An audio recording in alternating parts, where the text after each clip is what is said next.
the declassification of the architecture profession as a profession. This is an issue I'm hugely passionate about. I want you to go back and watch the other video.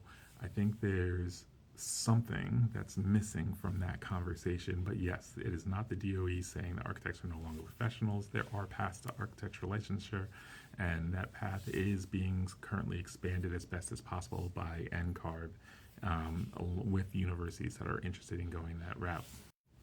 But I think, and obviously I'm not in those rooms, that the DOE is essentially saying, hey, since the GI Bill, universities have been essentially using the Department of Education as a piggy bank, and for things that are not purely educational.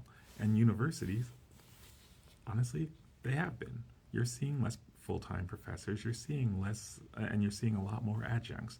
And you're seeing better athletics programs, you're seeing better housing options, you're seeing better food options, nicer campuses, so on and so forth. And at places where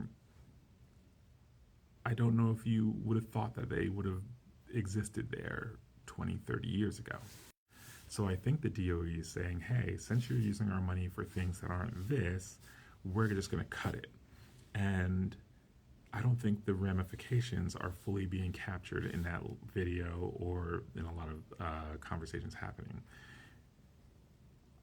The profession of architecture specifically, 2% black, 500 black women.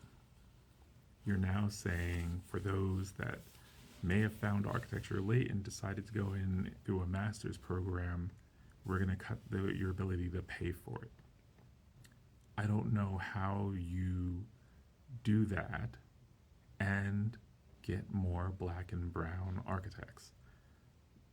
There's obviously another part of this, which is like once people graduate with a degree in architecture, but they're not yet licensed, that pay disparity, they're not paid what I'd even consider fair.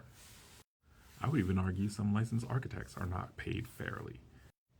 But this profession does not need more rich white men because they were able to afford to go to an architecture program and spend the 5 to 8 years plus the 3 years of internship plus the time it takes to study and take the 7 tests to get to the point of licensure.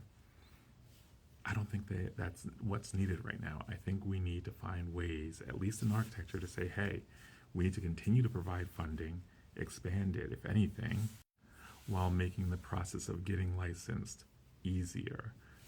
Something quite in line with what lawyers go through. I think the decision is hugely short-sighted and we'll see a drop in diversity in this profession.